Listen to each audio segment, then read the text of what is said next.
bring new wine out on me. 'Cause where there is new wine, there is new power, there is new freedom, and the kingdom is here. I lay down my old flames to carry your new fire today.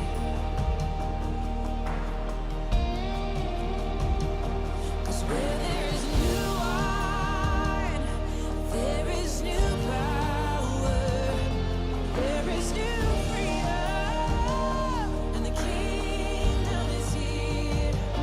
I lay down my old flames to carry your new fire today.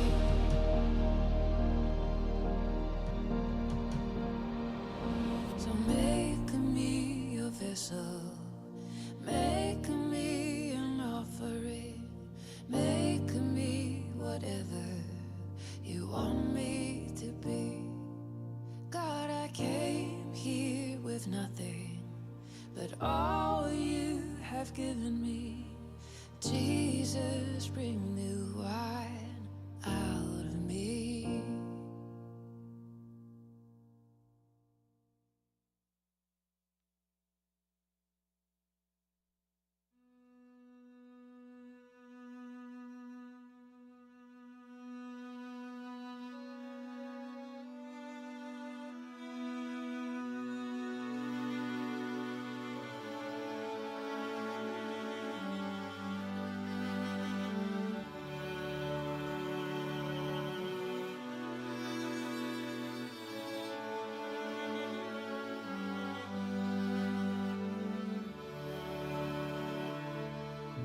Before I spoke a word, you were singing over me. You have been so, so good to me. Before I took a breath, you breathed your life in me.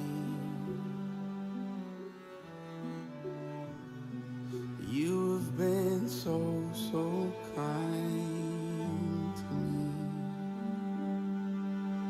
Oh, the overwhelming, never-ending, reckless love of God.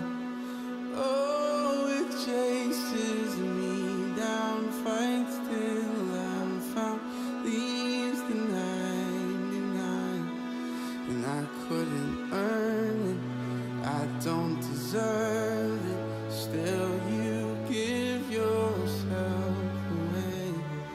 Oh, the overwhelming, never-ending, reckless love of God.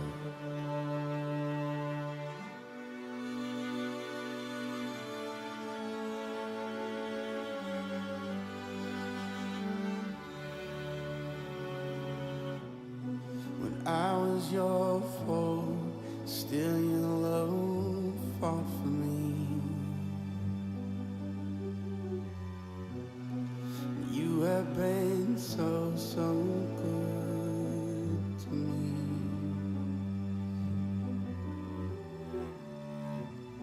When I felt no worth, you paid it all for me.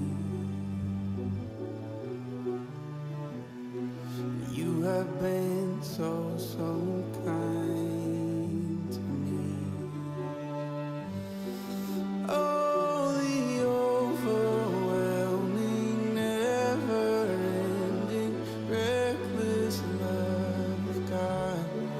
Oh, it chases me down, fights till I'm found, leaves the 99, and I couldn't earn it, I don't deserve it, still you give yourself away. Oh, the overwhelming, never-ending, reckless love of God.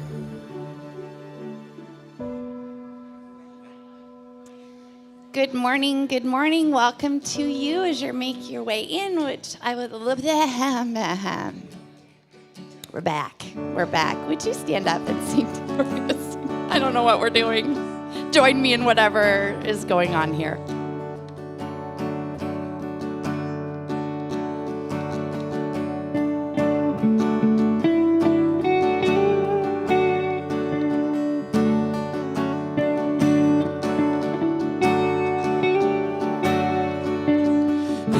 Darkness, we were waiting without hope or without light, till from heaven you came running. There was mercy in your eyes to fulfill the law and prophets.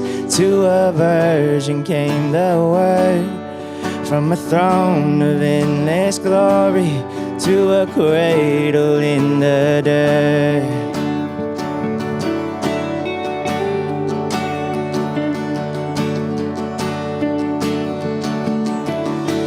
Praise. Praise the Father, praise the Son, praise the Spirit, three in one. God of glory, majesty, praise forever to the King of Kings.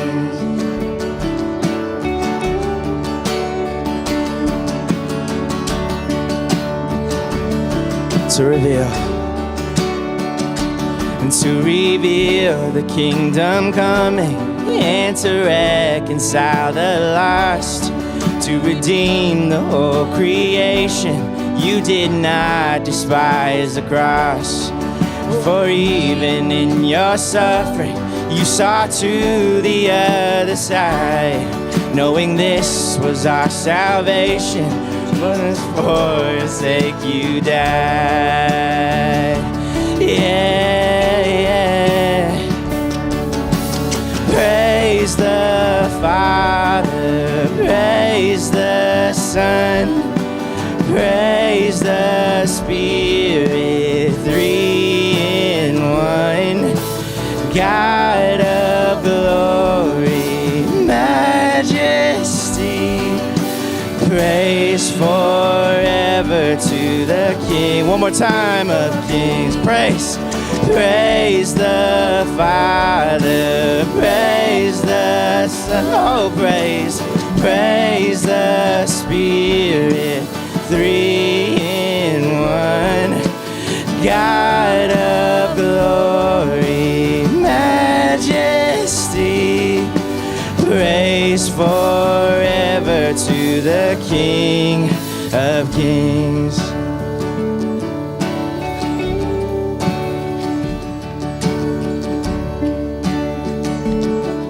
In the morning that you rose, all of heaven held its breath, till that stone was moved for good, for the Lamb had conquered death. And the dead rose from their tombs, and the angels stood in awe, for the souls of all who'd come to the Father were restored. And the church of Christ was born, then the Spirit in the flame. Now this gospel truth of old shall not kneel, shall not faint. By his blood and in his name, and in his freedom I am free. For the love of Jesus Christ, who has resurrected me. Oh, he's resurrected. Praise the Father, praise the Son, praise the Spirit, three in one. God of glory, majesty, praise forever to the King. Give him praise. Praise the Father, praise the Son, Praise the Spirit, three in one. Yes, you are God of glory, majesty. Praise forever to the King of kings. Praise forever to the King of kings. We give you praise forever to the King of kings.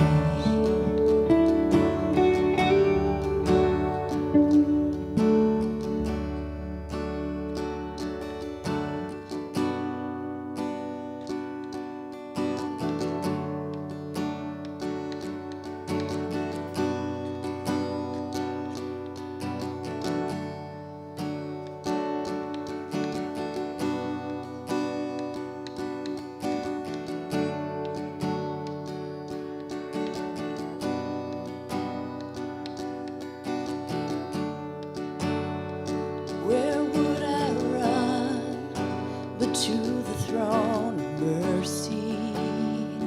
Where would I kneel but at this cross of grace?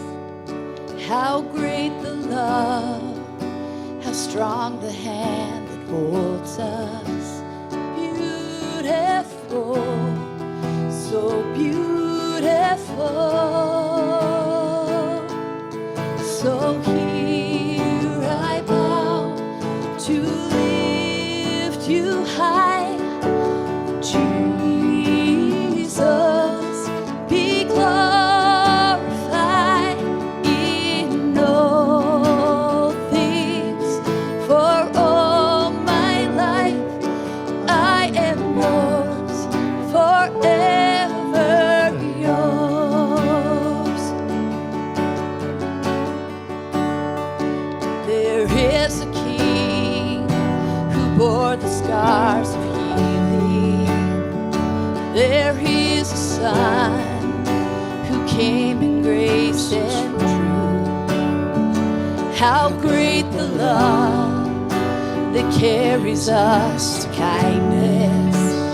Wonderful, you're wonderful. So here I bow to lift you high. Jesus, be glorified in all things. For all my life I am yours, forever yours.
are and whose we are.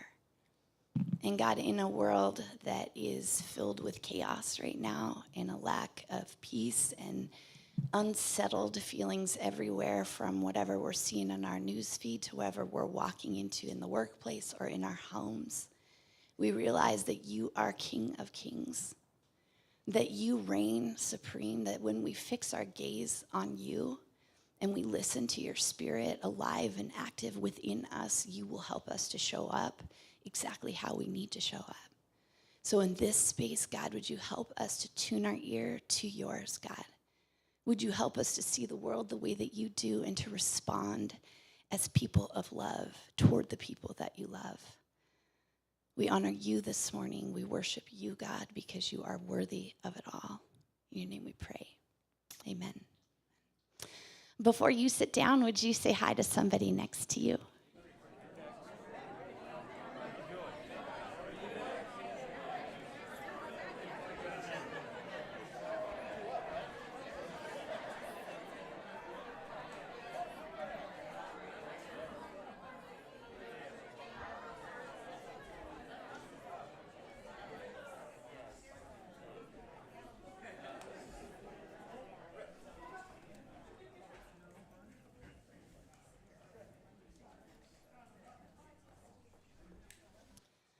Well, good morning again. Welcome to you. It's so good to be here. Is it just better than the video? You want me to go back to video? That's a little more measured, I think, than some of the live chaos that can be. I'm happy to be back with you. For those of you that don't know, I was about a month away from home between moving our youngest off to college, and then I spent a night in my bed and then headed for a trip to Central America to kind of investigate some partnerships that we might have in work over there and being a part of what God is doing in the Central American countries. And so I got to go to Guatemala and Honduras and Costa Rica. And I didn't see a sloth. I know that you were all wondering, did she see a sloth? We even went to a sloth museum, and the sloths were nowhere to be found. So museums, if those of you that know me, you know that is like my kryptonite. And so when everyone decided, let's go to a museum, they wanted to do a whole day of museums. And I thought, you are a good person. You are kind. You's loving. I had to say that over and over because we did that instead of going to the beach. And so those of you that also know me know. So I think I handled it well. Not in my soul, though. The face said one thing, the heart said another. But it was cool. In two of the countries we were in, it was Children's Day. And so they had parades, like we could hardly move anywhere.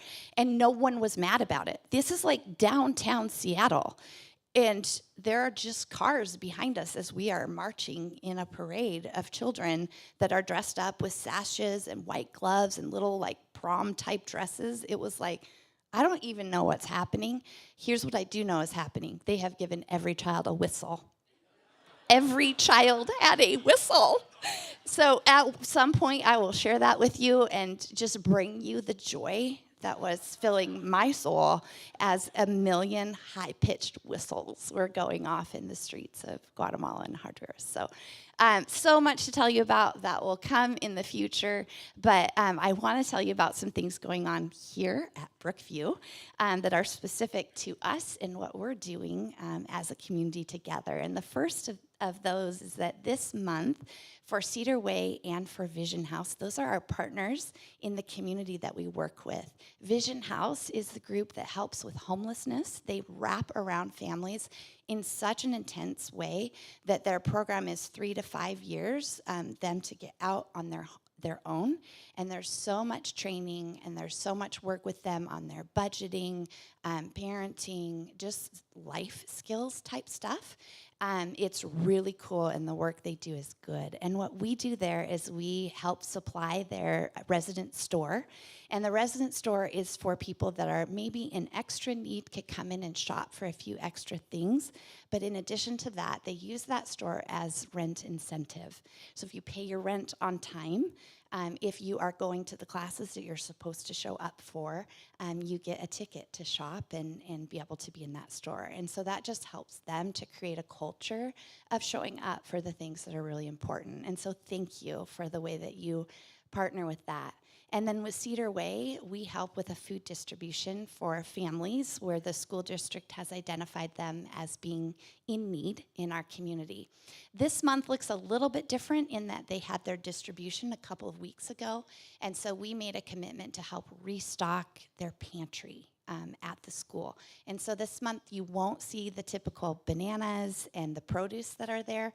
We're doing some shelf-stable type things that we'll do, and that will help them to kind of get through the beginning of this school year as they're seeing more families in need. So if you want access to that list and you would be available to contribute to that, you would text the word helping to the Brookview number that is behind me, and that will automatically send you a digital list that you can sign up for and choose items off of that. That is going to happen, like it closes this Tuesday at 10 a.m. And so if you're able to bring those goods, you can drop them here at the side building, and we will be picking those up throughout the week and then move them along to either Vision House or to Cedar Way where they're headed ultimately. The other thing that we've been talking about, if you were at church last Sunday, Jason talked about the reality of doing life together in community and following the way of Jesus together. And we love getting to be in community with all of you. And one of the ways that we do that is by an intro to our life groups we call the Foundations group. And that is a 7-week class where we just kind of talk about what are some best practices of doing life together in a circle. Like when you're sitting shoulder to shoulder, a lot of people feel really nervous about that if they've never done it before. It's like, is this therapy? Is it going to be tell you my deepest, darkest sin? And we're not going to do that, but we want to show you that we're not going to do that by having you come and just get to know us a little bit in our hearts and get to know other people here at Brookview. And so that is your first step before getting into one of those life groups that meets in a home. So the Foundations class starts on October 8th. It's 7 Wednesday nights consecutively, and we'll be here at the church in the downstairs building. And so you can text the word group to the Brookview number.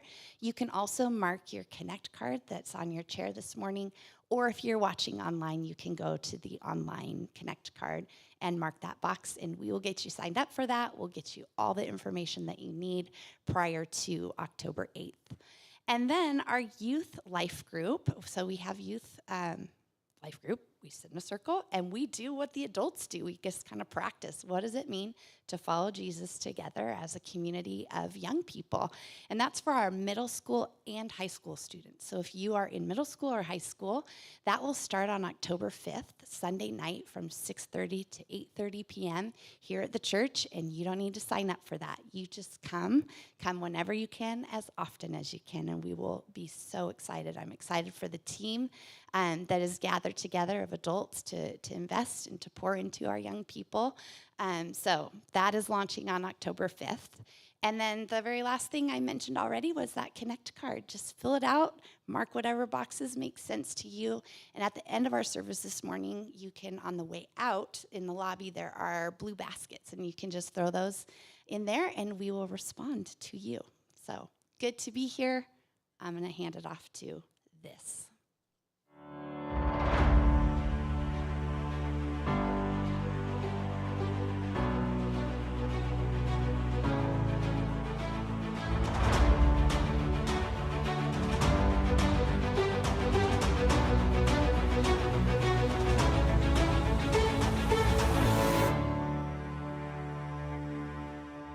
So, have any of you ever had family members whose views differ from yours? Okay, so that's pretty much all of us, right, with everyone in our family. Because there's a lot of views on a lot of things, right? We are bound to take a different view on something. So Jen, the announcements lady that was up here, is also my wife. And you guys, Jen and I are so synced up. You know, in Genesis, it says become one flesh. We're so synced up, man. But even we differ at times, right? And I'm not talking about like small differences.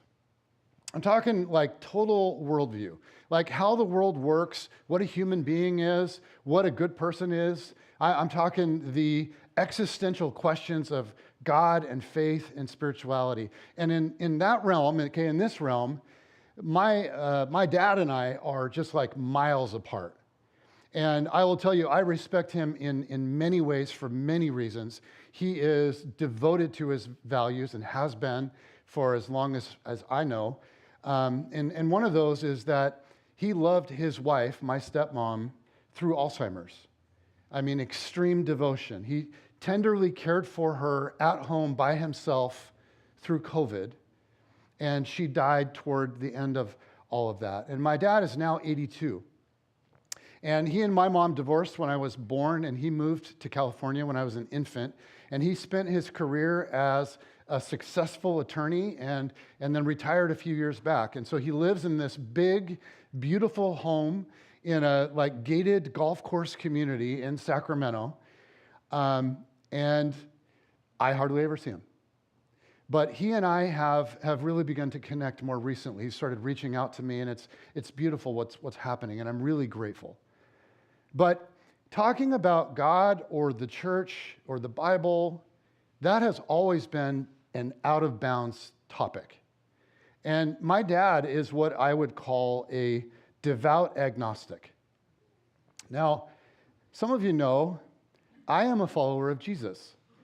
And some might even go as far as to say that I'm a fairly devout follower. So when I say that my dad is a devout agnostic, here's what I mean. He insists that whatever might be out there and whatever happens after death is unknowable. And so he's fully committed to the unknowability of it. His view seems to be that anyone claiming to know something is full of it. And this makes his relationship with me a bit awkward at times. And even though he loves and respects me, and I feel that, and he does such a good job to communicate that, to him, I'm one of the people that's full of it, right? And yet for a logically minded attorney, and he is just a logically minded, that's how he thinks. This reasoning and this way of thinking about things has always puzzled me. Because I can see him being like an atheist, just an atheist who insists, listen, this is all a cosmic accident. Like that position feels consistent, like something that you could be devout about, because that used to be me actually. But the idea of a devout agnostic is kind of an oxymoron to me. I mean, agnostic means I'm not sure. But he insists, I'm sure that no one can be sure. That's puzzling. Because logically, okay, if it's possible God exists, then wouldn't it also be possible that if God chooses to reveal himself, somebody out there somewhere could know? And of course, to follow Jesus is to believe this very thing, that God is in fact real, and he has in fact revealed himself. He has revealed himself to many people, to Abraham, Isaac, Jacob, Moses, David, and so on. And then he revealed himself in Jesus even more, and he continues to reveal himself through the Holy Spirit to any of us willing to listen. It's beautifully summed up at the beginning of Hebrews, where the author writes, in the past, God spoke to our ancestors through the prophets at many times and in various ways, but in these last days, he has spoken to us by his Son. So, I believe that. Like, that's central to my view of everything. But even so, I get my dad's hesitation to buy into any kind of religion. Wicked people have used ideas about God to do unthinkable harm. I mean, wicked people have used the name of Jesus to do unthinkable harm. So I get my dad's hesitation about buying into anything having to do with God. My dad has been really turned off to pretty much all religion, okay? And I get it. Humans are naturally power-hungry, greedy, and controlling. And they have used religion, including the name of Jesus, especially Jesus, to attempt to bring about their own agenda, to control, manipulate, subjugate, oppress, conquer. Jesus' name has been used to do very un-Jesus-like things. Yes? Yes. And the damage is immeasurable.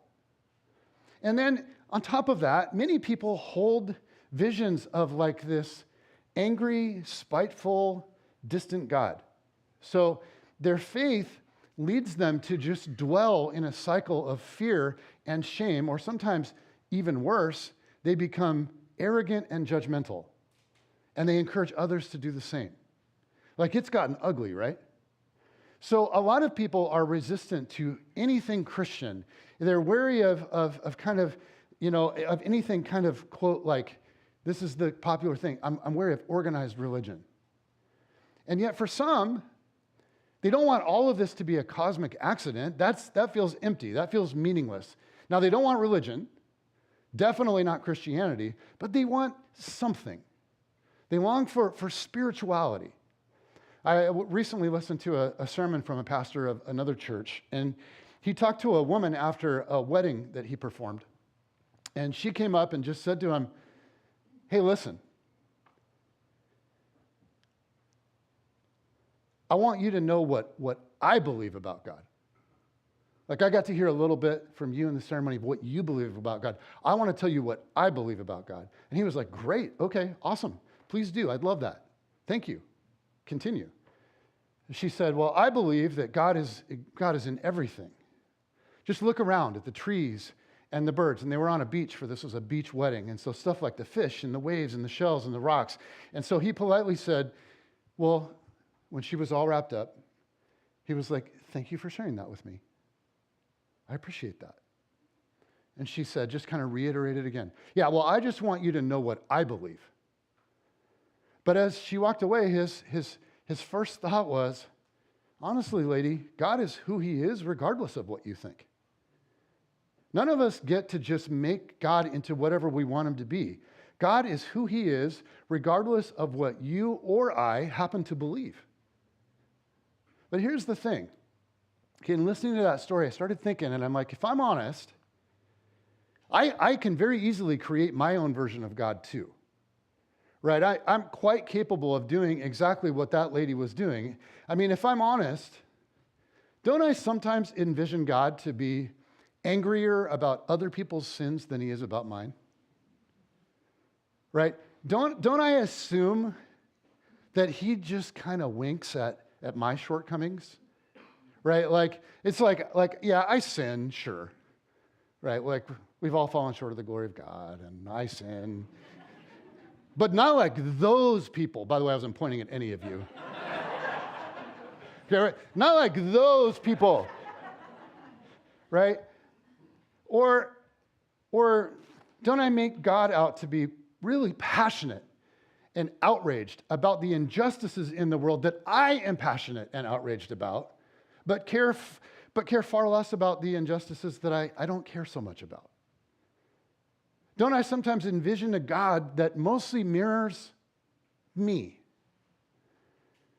I mean, I can fashion a false God as much as anybody. The artist Henry Rousseau famously said, God created man in his image, and man, being a gentleman, returned the favor. Scott McKnight, who is a popular theologian and author, he's also a seminary professor. And he does this cool thing at the beginning of his classes. So he gives 2 surveys when students are taking one of his theology classes. In the first one, he asks the student he goes through this list of questions and asks them to mark their likes and dislikes. Okay, then they turn that in. And then later on, he gives them a second survey where he asks the students to list God's likes and dislikes. Guess what he finds time and again? The similarity between the 2 surveys is stunning. Okay, by about 90%. In other words, his theology students believe that God is 90% just like them. So we need to ask an important question, like, what if our thoughts of God can tend to reflect more about ourselves than him? And what if that can lead to all kinds of wrong assumptions about God? I mean, where do most of us even get our ideas for what God is like? And we go, well, the Bible, right? Or you, Pastor Jason? No. Where do we get our ideas? Well, there's a lot going on there, right? It's just how we grew up. There's what we learned in our families or at school or from our friends or from our culture or from the media and on and on and on. And I don't think that any of us in this room like set out to be wrong about God. We don't want to be wrong about God. Whether you're a devout follower of Jesus or you're here as a skeptic with a whole bunch of questions. And by the way, if you're here as a skeptic with questions, we are like super honored and thankful that you're here among us asking them, right? Aren't we? Yes. And we want this to be like a welcoming, safe place for that. So whether it's confusion or curiosity or frustration with God, whatever it is you're wrestling through, we are so glad that you're here to do it. And I hope that you find this environment to be gracious and patient. But wherever you are with God, I would guess that you want to know what's true about him. You don't want some like made up fiction. You want reality. And this is important because what we believe about God shapes who we are and it shapes how we're going to live day to day. So if God is like a harsh parent that's impossible to please, and when he looks at you, he feels disgust and anger, and then he's making bad things happen in your life because he's opposed to you and he doesn't care about your suffering. He celebrates your suffering. If that's your picture of God, that's going to affect you. But if God is relentlessly for you and always working for your greatest good, and if he delights in you and isn't distant, but is present with you like right here, right now, if he's closer than you can possibly realize right in this moment, if he adores you and is inviting you into beauty with him, if that's your picture of God, okay, if he's the great healer and he touches lives every day, if he heals depression and loneliness and broken relationships and self-image, if he heals families and friendships and emotions, and on occasion he even heals bodies, and one day will heal all things because of his great love. If that is your picture of God, like if he sees strength and courage and compassion and wisdom in you, even though you're flawed, and he's committed to developing that stuff until it's all fully formed, and every time you grow and mature and take a step, he celebrates you like a parent with a toddler taking their first step, or like a child riding their bike for the first time without training wheels. If God is powerful and good and compassionate and kind and present, if he really, really is like that, and we come to know him as that, if he's knowable as a person and not just some impersonal force, if it's possible to have an authentic relationship with him, if he's always knocking at our door, hoping that we will hear and open it, if that's what God is like, if that's reality, it changes who we are and how we live. So I think of my dad, who on his own walked my stepmom through Alzheimer's all the way to the end, who alone in his home watched his wife fade and slip a little more day after day. And I think, man, what if he could have invited his father into it all? And I think, gosh, my dad is like a hero to me. But that had to be lonely, right? That had to be hard. What if he could have received comfort and strength and wisdom and just known the affection of a loving God? See, I want to know who God is so I can start to know who I really am. And then better navigate this like complicated, broken, modern world. See, if I'm going to bank on God being real, then I want as accurate of a picture of him as I can possibly have. Don't you? I want to know him as he actually is, not some figment of my imagination. And of course, God is bigger than any human can fully comprehend. There are mysteries to God and to this universe that we can't possibly know or understand. This is also reality. And so if God is perfectly understandable to me, then I have massively reduced and oversimplified him. As Paul says, for now we only see in part. He writes, for now we see only a reflection as in a mirror. Then we shall see face to face. Now I know in part, then I shall know fully, even as I'm fully known. Yet, just because we can't know everything doesn't mean that we can't know anything. We can know whatever God chooses to make known to us. And as a follower of Jesus, I believe that God has, in fact, made himself known. And most of all, that God has made himself known in Jesus. And that's what I want us to think about today. So Paul continues in the passage we looked at a second ago in Hebrews 1. I'm going to read this from the Message paraphrase. It says, going through a long line of prophets, God has been addressing our ancestors in different ways for centuries. Recently, he spoke to us directly through his Son. By his Son, God created the world in the beginning, and it will all belong to the Son in the end. This Son perfectly mirrors God and is stamped with God's nature. That's extraordinary, right? I mean, you think about, well, what if that's true? So in John's gospel, he structures his story, the picture of Jesus, around 7 signs, 7 moments where Jesus demonstrates who he is in some way, and then he explains it. For example, Jesus multiplies bread and fish to feed thousands of hungry people and then says, hey guys, I'm the bread of life. So the pattern is experience followed by explanation of who Jesus is. And this I am type of statement just keeps coming up. John shapes the gospel around these statements that Jesus made, right? I am the bread of life. I am the light of the world. I'm the door of the sheep. I'm the good shepherd. I'm the resurrection and the life. I am the way, the truth, and the life. I am the true vine. And so today, I just want us to think about the context of these I am statements of Jesus. Because he didn't just show up on earth at random without any context. Jesus was the culmination of what God had already been doing. And the original I am statement came way, way, way, way before Jesus. Jesus was simply riffing on that well-known statement in the Jewish community to Jewish people. And today, I want us to think about just how astounding his claim was. And so to dig into it, we're going to start with the original I am statement. And to do that, we have to start with a guy named Moses, who lived 1,300 years before Jesus. Now, I'm no mathematician. I really want to let that sink in. I'm no mathematician, but 1,300 years seems like a long time. Yeah? Okay. So let's pick up the biblical narrative with the Israelites enslaved in Egypt 1,300 years before Jesus.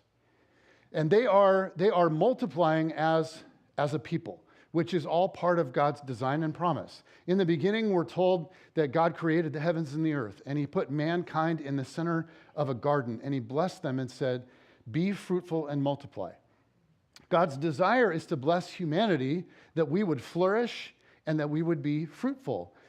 And then after the fall, God comes to Abram, who later becomes Abraham, to reiterate this desire. He says, okay, you're going to have a child. And Abraham is like really old. And he says, you're going to have a child who's going to become a nation. And I will be their God, and they will be my people. And your descendants will outnumber the stars of the sky. And I will use them to bless the whole world. So centuries later, Abraham's descendants are enslaved in Egypt. But even as an oppressed people, they keep growing and they keep multiplying, which makes the Egyptians and their king nervous. So the story goes like this. This is Exodus 1:7. But the Israelites were exceedingly fruitful. They multiplied greatly, increased in numbers, and became so numerous that the land, that being the land of Egypt, was filled with them. They're growing so fast, it's making Pharaoh and the Egyptians uneasy. And the fear is that the Hebrews, the Jews, could eventually rise up against Egypt. But because these Hebrew slaves are building the cities, they're driving the economy. So there's this tension for the Egyptians. And Pharaoh decides he's going to subdue their growth without reducing their production. He's got to find a way to subdue their growth without reducing their production. And so the first thing he does is he just makes them work harder. He makes them produce more with less materials. He thinks, you know what? I will slow their reproduction while keeping their production. And it doesn't work. They keep growing in numbers. And so he progresses to murder. He orders the Egyptian midwives who worked with the Hebrew women, the Jewish women, in childbirth. He orders the Egyptian midwives to kill all male Hebrew infants at birth. Can you imagine being like a midwife? So the labor and delivery nurses, they just refuse to comply for the most part. And when the Jewish population keeps growing and it just keeps growing and Pharaoh's like, what's going on? What's happening? They tell Pharaoh, hey, the Jewish women aren't like Egyptians. They're crazy fast in delivery. They pop out babies before we can get there, right? Just classic excuse. So finally, Pharaoh decides to just give an executive order to the empire. He says, okay, here's what we're going to do. Since the midwives aren't taking care of this problem, every Egyptian is commissioned to track down male Hebrew newborns and throw them in the Nile. You guys have seen Prince of Egypt, right? Yeah? Okay, so after giving birth, Moses' mother hides him as long as possible. Also, you can get this by reading the Bible. But, I mean, that's awesome. So, after giving birth, Moses' mother hides him as long as possible, and then in desperation, she puts him in a basket on the Nile and just prays and hopes for the best. And Moses, miraculously, is found by Pharaoh's daughter and taken into the royal family, into the palace. And she names him Moses, which means to draw out, because she drew him out of the Nile River. Now, a fascinating dynamic in this whole narrative is Moses' discovery one day of how this all went down and who he is. His discovery of his own personal identity. He realizes he's a Hebrew, he's a Jew, he's an Israelite. He is the son of the slaves that are developing and building the kingdom of Egypt. But he's been raised as the grandson of Pharaoh in the palace. You guys, that might have been a little bit confusing. And one day after he's grown up, as a younger man, he goes out of the palace, he goes into the streets, he leaves and he watches his own people in the streets laboring as slaves and the way that they're treated by their taskmasters. And he sees an Egyptian just wailing on one of the Hebrews. And so he snaps and he kills the Egyptian and he tries to bury him in the sand and cover it up so nobody finds out about it. But Pharaoh does. He hears about it and he orders that Moses must be killed. So Moses flees from Egypt to a distant rural town called Midian. And he gets married and he works for his father-in-law as a shepherd. Okay, so imagine Moses. He's raised in the palace of cosmopolitan urban Egypt. It is the cultural center of the known world at the time. He's educated and cultured and privileged. He is raised as royalty. Then suddenly, because of resisting the oppression of his own people, he becomes an exile living as a shepherd in a no-name, no-town, almost no one's there village. Can you imagine the identity struggles that he's wrestling with? I mean, how would that feel? Well, we get a little glimpse into it when he names his son Gershom, which means, I am a foreigner. So out of his pain and sadness and confusion, he labels his son forever. That's a lot of baggage to lay on your kid, man. But whatever. So it's interesting to ask, how does Moses see himself in this season of life? He's a middle-aged man going through an identity crisis. I mean, if Moses lived today, he might max out his credit cards and go buy a red convertible, baby. Think about all he's wrestling through. Am I a Hebrew or an Egyptian? Am I royalty or a peasant shepherd? Am I an educated cosmopolitan or just a rural person that lives in the middle of nowhere? And then one day he's tending his sheep and he sees a bush on fire that is not burning up. So he draws near to look at this strange thing. This is Exodus 3 now. It says, when the Lord saw that he had gone over to look, God called to him from within the bush, Moses, Moses. And Moses said, here I am. Do not come any closer, God said. Take off your sandals, for the place where you are standing is holy ground.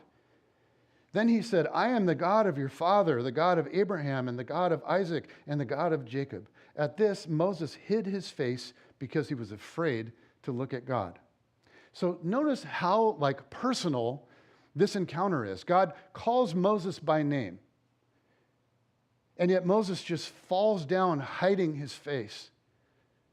The Lord said, I have indeed seen the misery of my people in Egypt. I have heard them crying out because of their slave drivers, and I am concerned about their suffering. So I have come down to rescue them from the hand of the Egyptians and to bring them up out of that land into a good and spacious land, a land flowing with milk and honey. I have seen the way the Egyptians are oppressing them. So now, go. I'm sending you to Pharaoh to bring my people, the Israelites, out of Egypt. God reveals that he shares Moses' concern for the injustice of the Israelites. In fact, probably a whole lot more. He's like, listen, I see, I care, and I have come down to rescue them. And I'm sure initially Moses, as this conversation is unfolding, he's like, yes, it's about time. It's been 400 years, God. Go, go, God, go. But then God says, so now go, I'm sending you. But Moses said to God, who am I that I should go to Pharaoh and bring the Israelites out of Egypt? So Moses gets fixated on his own inadequacy. And I just want to pause here and ask you if you can relate to that at all. I mean, do you have any sense of a commissioning from God to do something or engage in something or be something? And you look at it and you just think, who am I? That's way beyond my capacity. To be honest, I have felt this way again and again and again and again in my journey with God. In fact, I feel like he kind of keeps throwing it at me so I can just walk through it again and again. When I was contemplating becoming a Christian in the first place, I just thought, who am I to be a Christian? I got addictions and I got habits that I can't break. And I do want to follow and live the way of Jesus, but I don't have it in me. Who am I? Back in that day, I was big on the jewelry, wanted to wear a cross around my neck, but I'm like, I can't do that. I don't live this. Not the way that I should, and I don't think I ever will be able to. It was just tormenting for me. A few years later, as I contemplated becoming a pastor, and again, it was just but who am I, right? I have so much wreckage in my life. I didn't grow up in the church. All of this is brand new to me. Who am I to become a pastor? And I have felt that way in all kinds of difficult seasons of parenting and marriage. I felt that way in trying to lead our church through tough seasons. It's just God, this is way beyond me. Who am I? And maybe some of you are feeling a bit of that these days in some way about something. It's just God, who am I? Notice God's response to Moses is basically, wrong question. God doesn't even dignify the question with a response. Moses asked God, who am I? And God goes a different direction entirely. Verse 12, and God said, I will be with you. It's not about who you are, Moses. It's about who I am. It isn't about your capacity. It's about mine. Moses, I will be with you. And this is the extraordinary thing about God. When he commissions you to something, it's going to exceed your capacity. So your past, your failures, your flaws, what you lack, what's primary is simply who's with you. Whose you are defines who you are. Now, this does not mean that you can go out and do anything that you decide to do with a no-fail guarantee. Right? It means that if you entrust yourself to the Father, if he's with you, if he's with us as a church, then we can do whatever he commissions us to do.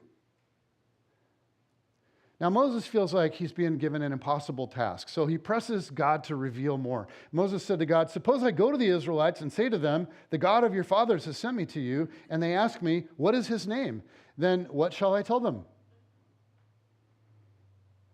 And here, for the first time in Scripture, God gives us his personal name.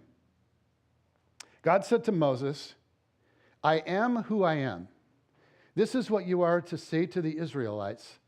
I am has sent me to you. Yeah, so kind of helpful, but also kind of not. Right? So translated the best that we can, the name that's revealed there is Yahweh. and it means that I am or I will be, and is usually written out as Yahweh. But in the original Hebrew, they didn't have vowels, okay, in their alphabet. So it was just YHWH. Okay, but if you read the Bible very much, you may notice this name for God, Yahweh, it never appears anywhere. Why? Well, because it was so sacred to the Jewish people that they refused to ever utter it. And so it was replaced in their scriptures with a word now translated as Lord in all caps. So, you guys, when you're reading through the Old Testament and you come across the word Lord in all caps, it originally was the word Yahweh. It was God's name, meaning I am who I am, or I will be who I will be, or simply I am. And I was going to try to explain to you guys how all of this went down historically, but thankfully, there's a short Bible Project video on it instead. So, let's roll. For thousands of years, every morning and evening, Jewish people have prayed these well-known words as a way of expressing their devotion to God. They're called the Shema. Hear, O Israel, the Lord is our God, the Lord is one.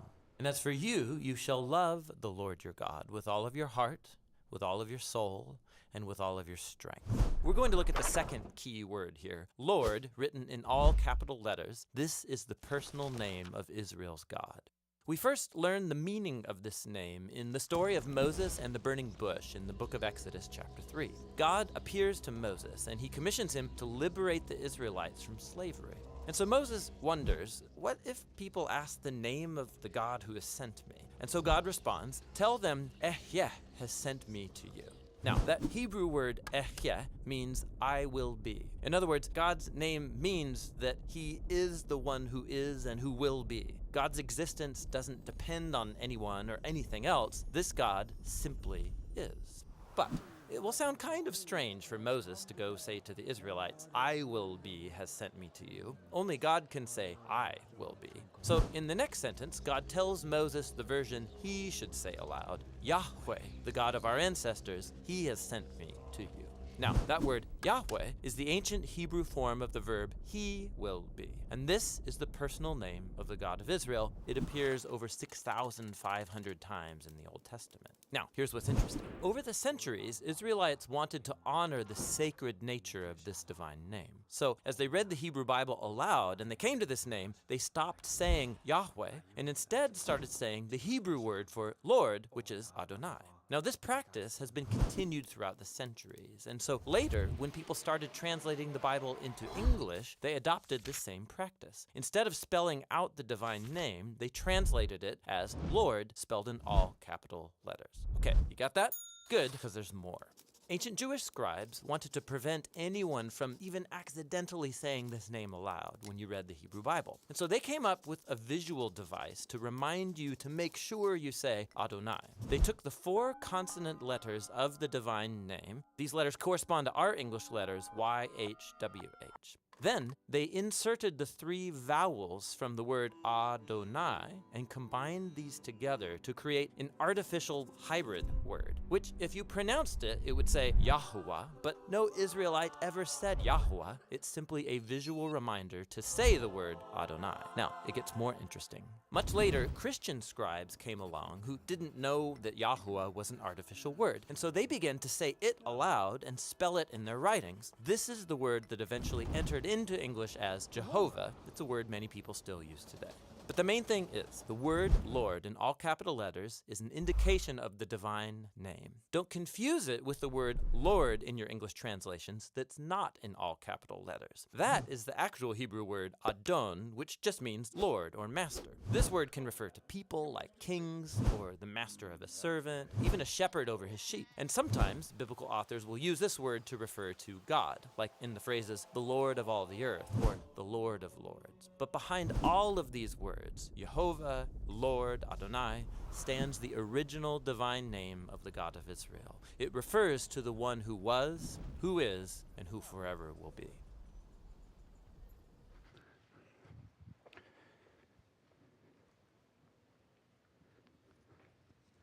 You guys got all that? That's why I didn't want to explain it. So God says to Moses, hey, tell him Yahweh sent me to you.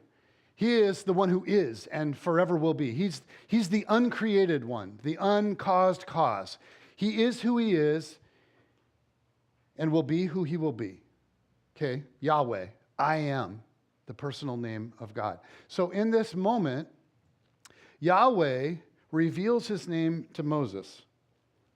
But simultaneously, he's giving Moses clarity about Moses' own identity, which is interesting. So it's almost as if God is saying, Moses, you want to know who I am? I'll do more than that. Here's what I'll do. I'll tell you who you are. You are Moses, which means to draw out. And Moses, you will draw my people out of slavery in Egypt. Moses, you are a descendant of Abraham and Isaac and Jacob. I'm their God, and I was with them, and now I will be with you. The most important thing about you, Moses, is that I am with you. So the truest, healthiest identity that any of us will ever find is the identity that we get that comes from God.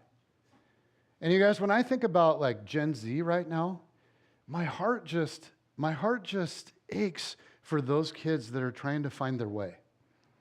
Like, never have young people had so many options for identity thrown at them. This is like an unprecedented experiment on a generation, and the full effects of it are not really going to emerge for years. But the guiding principle of the experiment is, I'm having trouble with my, sorry.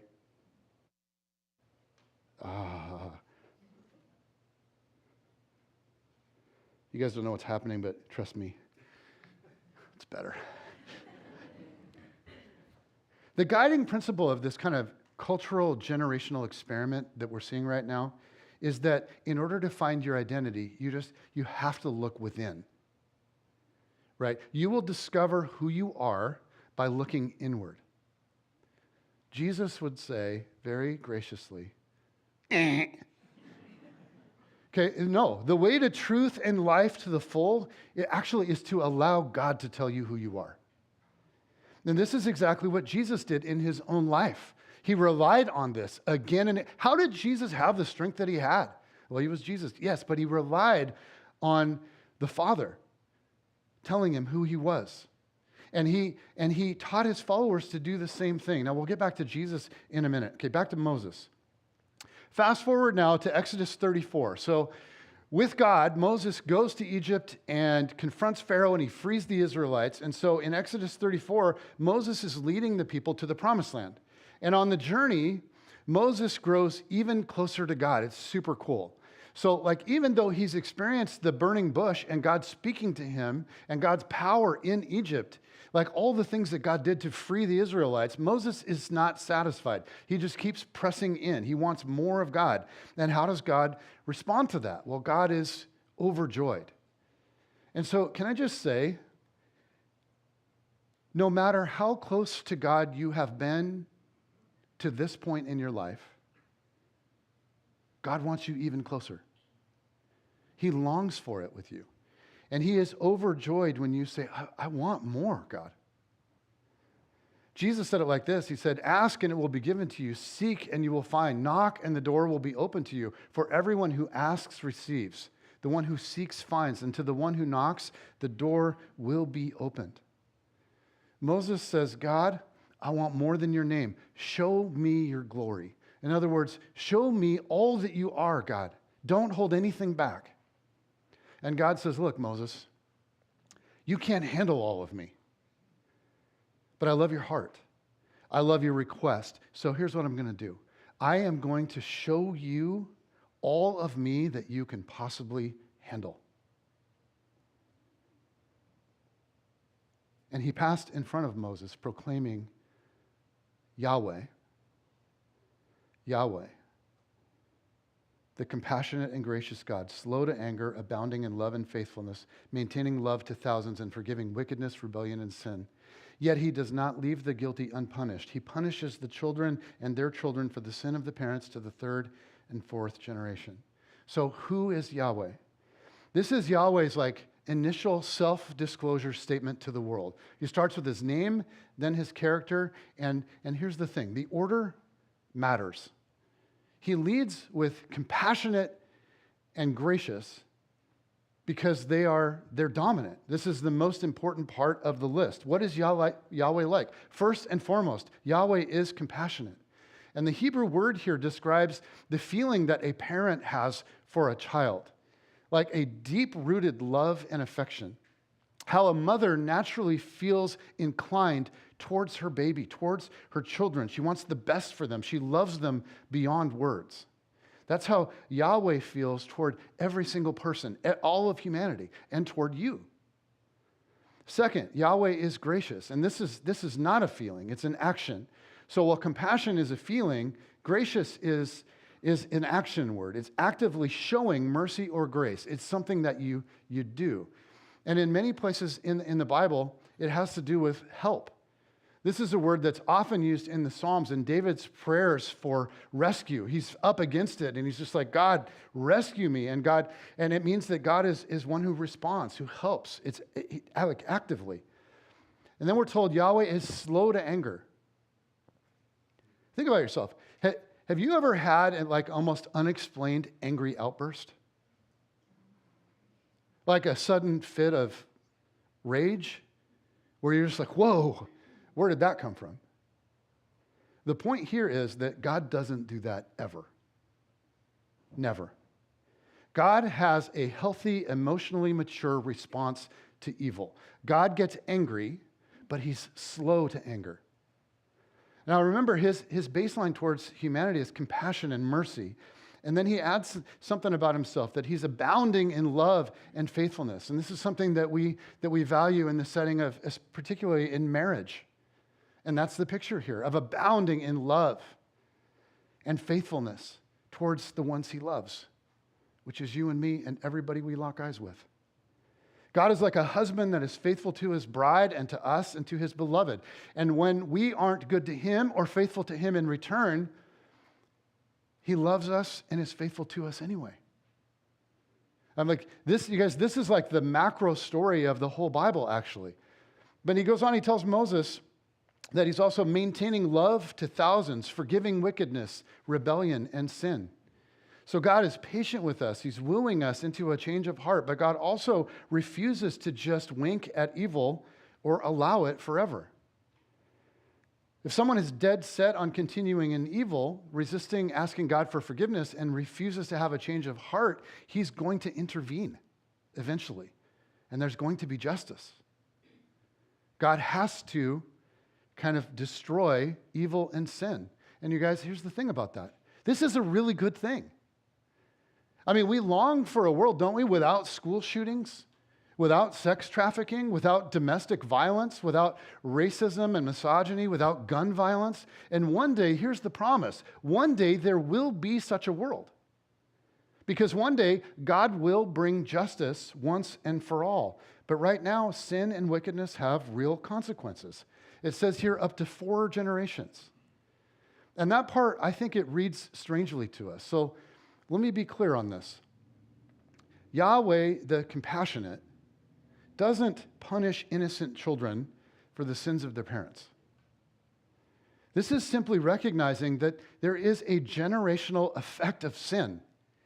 Some of you are dealing now and have been dealing for years and will continue dealing with the issues of your parents, who were dealing with issues of their parents, and so on.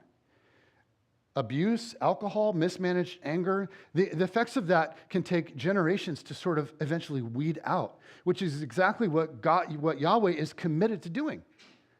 So like cancer in a body, he will not stop until the stuff that damages the people that he loves is completely eradicated.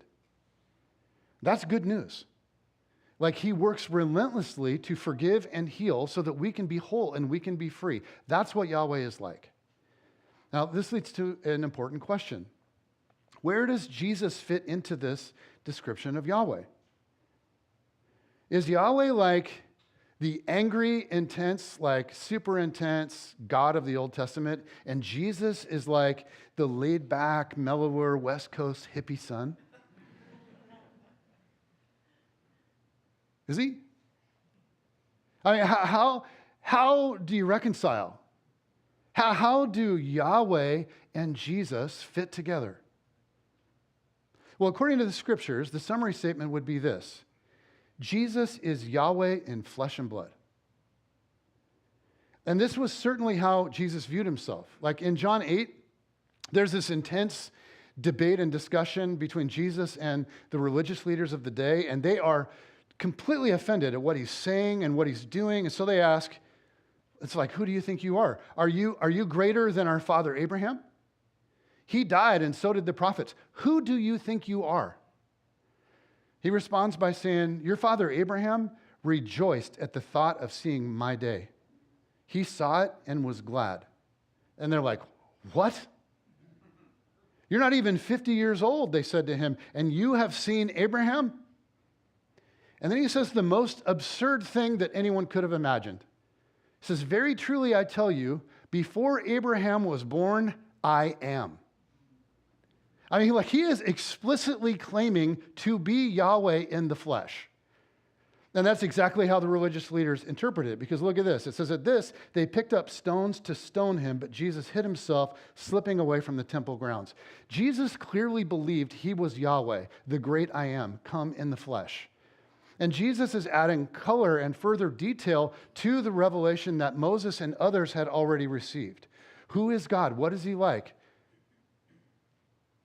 So anytime we wonder about God's heart, like his values, his character, his compassion, his grace, his love, his concern for whatever, anytime we wonder, what should we do?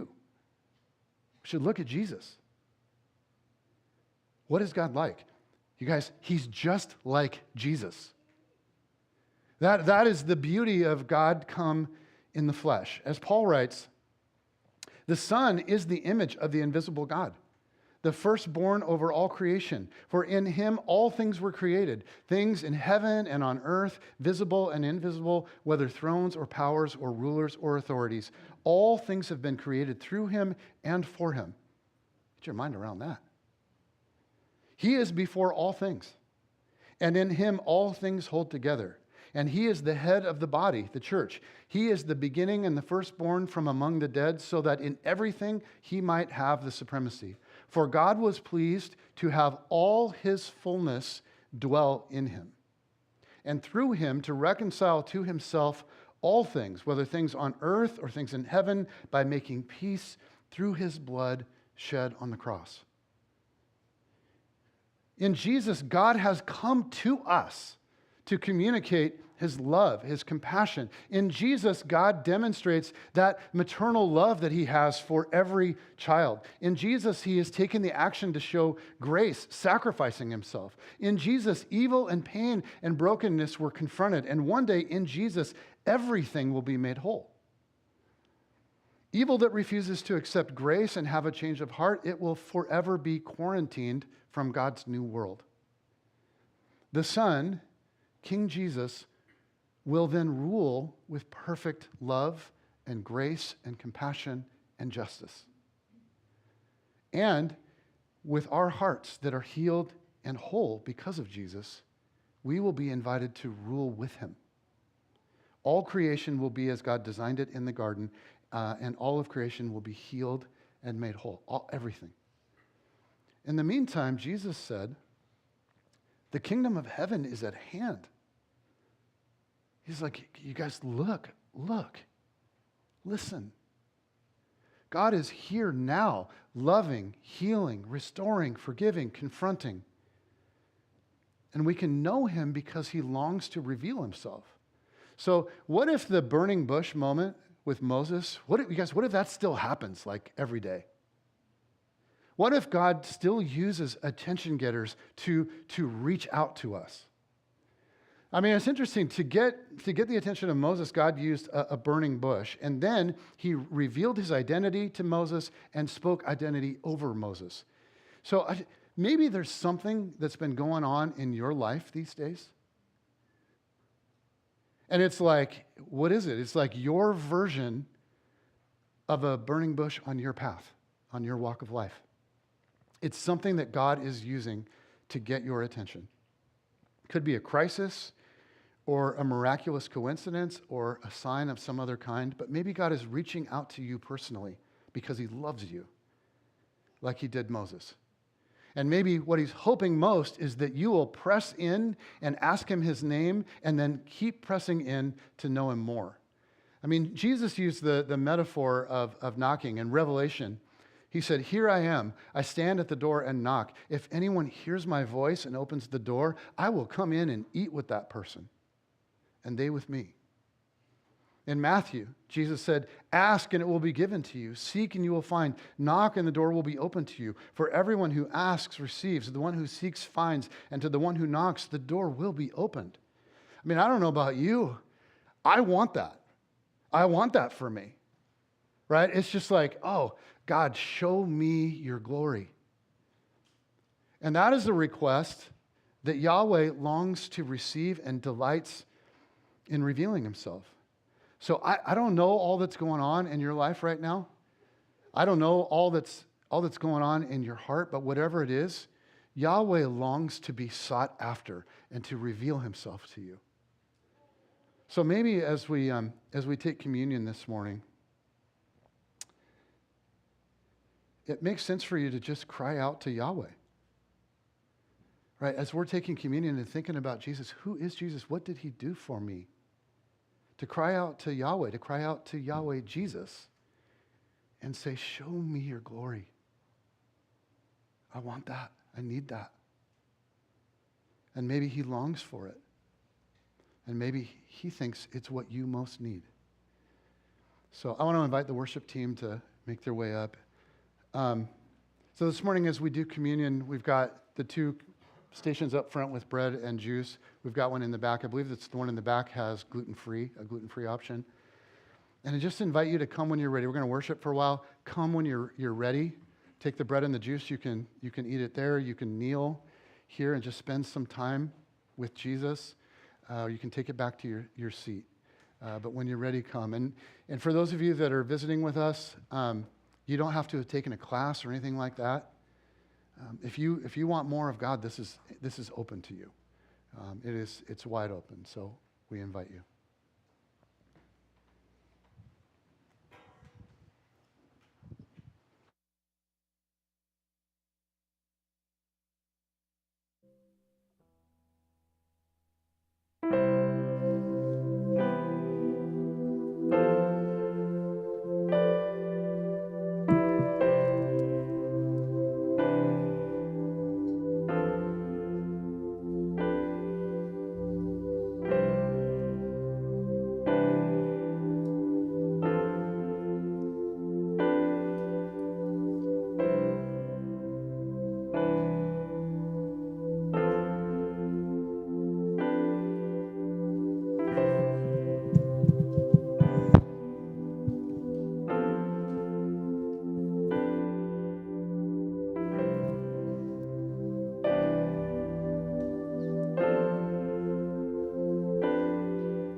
Closer than a brother, closer than my breath, rescued out of darkness, rescued from my sin. My maker and my master somehow calls me friend. You are my all in all, my everything. Whatever you're looking for, you find it at the feet of Jesus. Whatever I'm searching for, I'll find it at the feet of Jesus. He is our prize, our portion forever, and all that we're looking for, all that we need, we find in Him.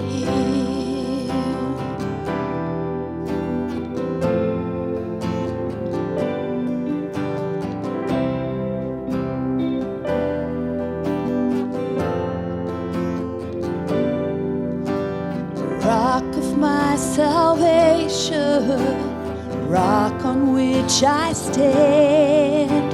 You ran to me in mercy, so I'll run to you. my shepherd and my stronghold. Lead me to the end. You are my all in all, my everything. Whatever you're looking for, you'll find it at the feet of Jesus. Whatever I'm searching for, I'll find it at the feet of Jesus. He is our prize, our portion forever. And all that we're looking for, all that we need, we find in Him. And all that we're looking for, all that we need, we find in Him.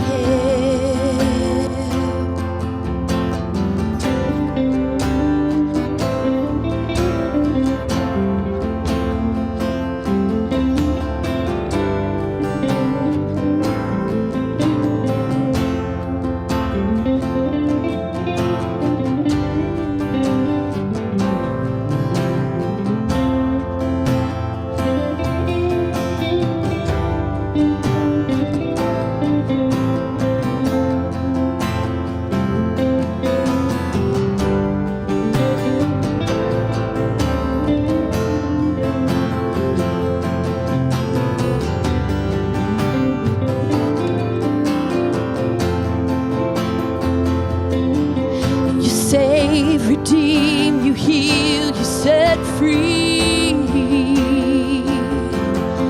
You are my joy, you are my strength, my all in all, my everything. You save, you redeem, you heal, you set free.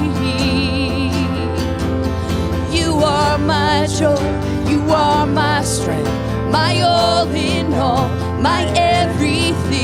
You save, redeem, you heal, you set free.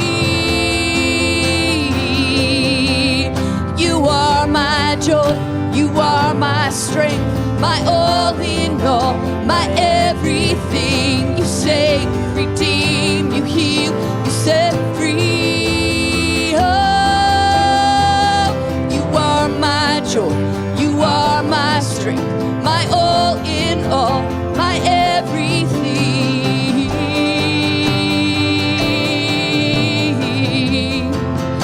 Whatever you're looking for, you'll find it at the feet of Jesus. Whatever I'm searching for, I'll find it at the feet of Jesus. Oh, He is our prize, our portion forever. All that we're looking for, all that we need, we find in Him. Whatever you're looking for, you'll find it at the feet of Jesus. Whatever I'm searching for, I'll find it at the feet of Jesus. He is our prize, our portion forever. And all that we're looking for, all that we need, we find in Him. And all that we're looking for, all that we need, we find in Him. And all that we're looking for, all that we need, we find in Him. God, the words ringing so loud to me right now are, I will be with you. Identity comes from you. We belong. We are wanted. You long to tell us the depth of your love for us. You showed us that in Jesus. And God, there's a part of me that's like, ooh, a brave prayer is, we want more. Do I want more? I think I do, God. And yet the bush is blazing and the place that I stand is on holy ground. So help me to open my eyes to see it, God. And to step into all that you have for me because you love me.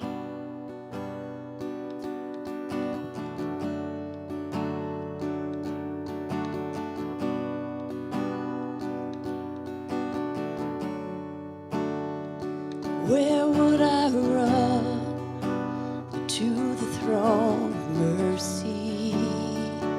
Where would I kneel but at this cross of grace? How great the love, how strong the hand that holds us. Beautiful, so beautiful.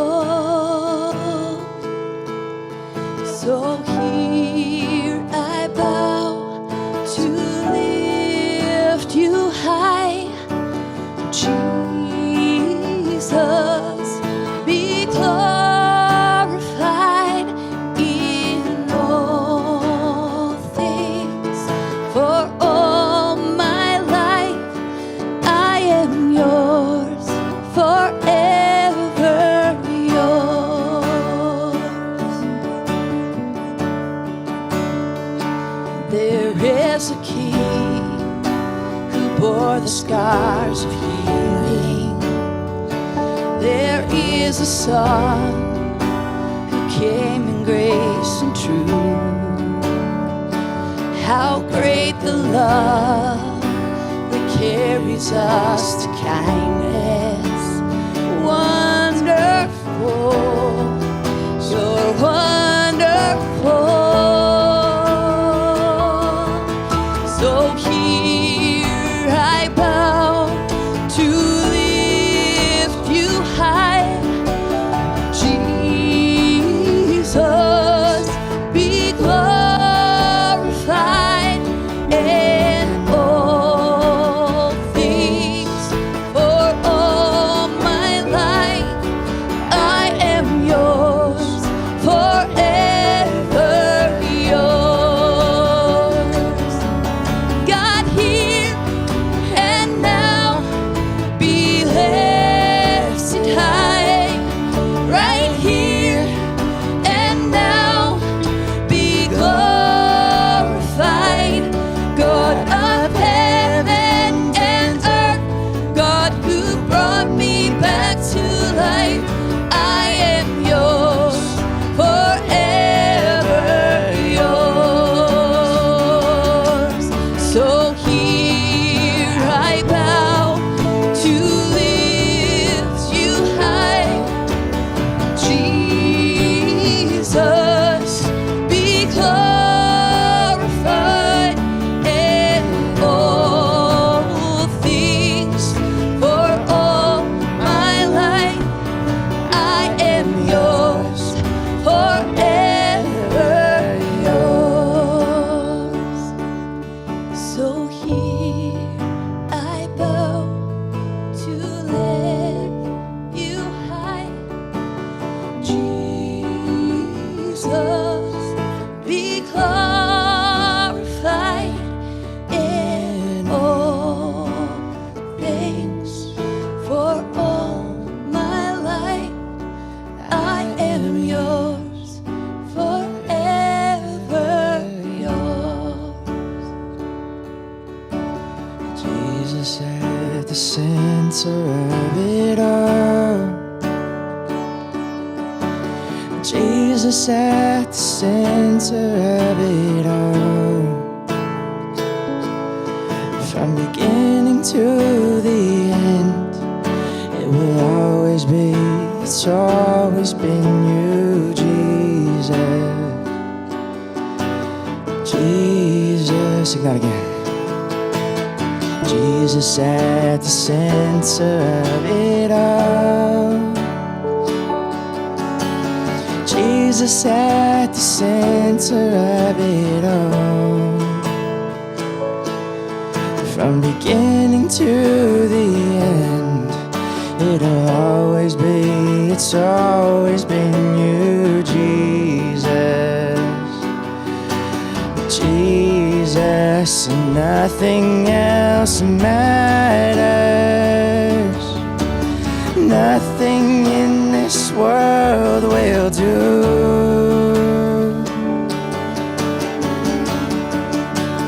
Jesus, you're the center. Everything revolves around you. center of it all.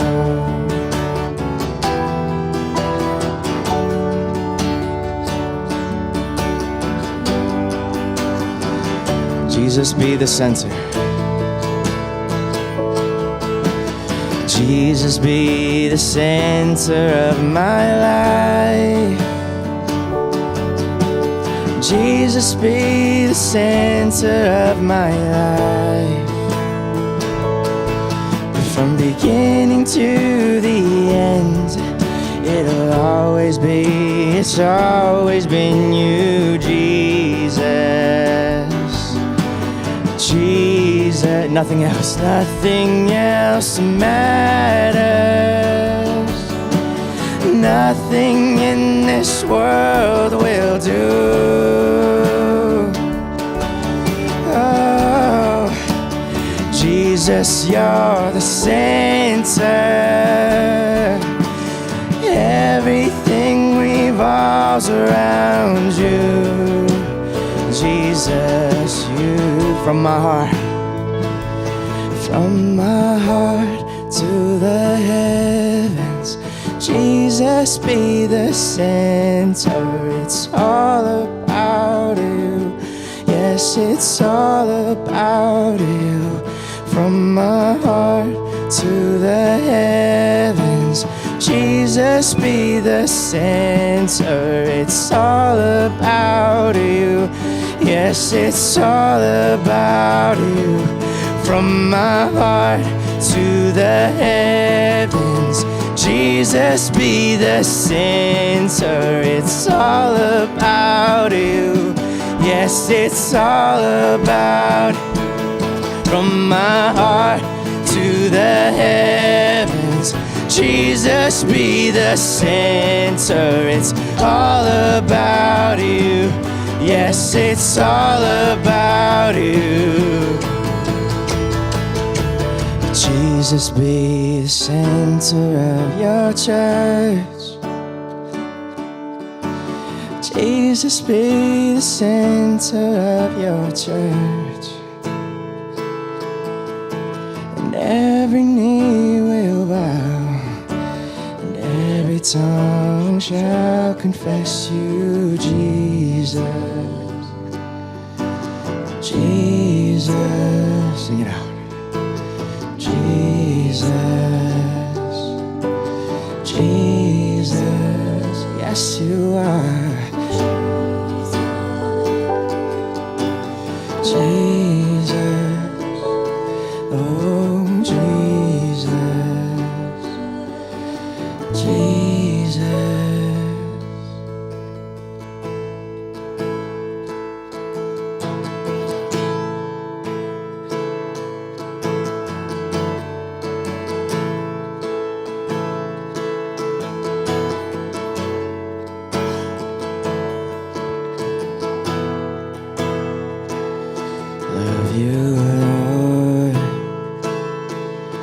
Oh, your mercy never fails me. And all my days I've been held in your hands. From the moment that I wake up until I lay my head, I will sing of the goodness of all my life. All my life you have been faithful. All my life you have been so, so good. With every breath that I am able, I will sing of the goodness of God. I love your voice.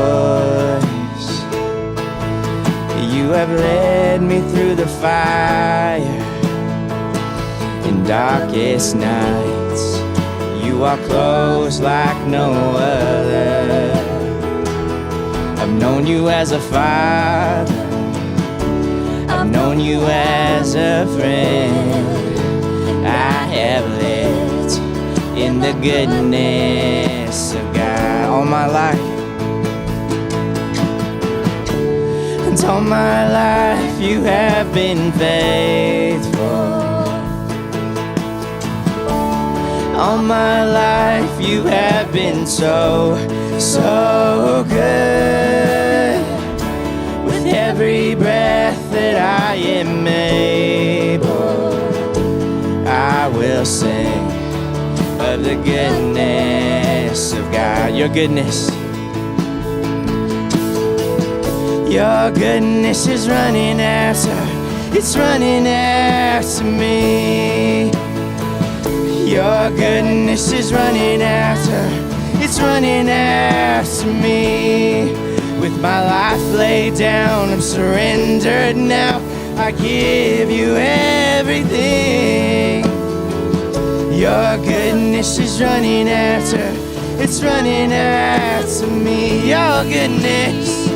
Your goodness is running after, it's running after me. Your goodness is running after, it's running after me.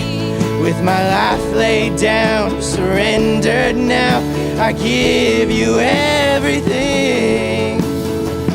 Your goodness is running after, it's running after me. All my life you have been faithful. All my life you have been so, so good. Yes, you are. With every breath that I am able, I will say of the goodness of God. I will sing of the goodness of God.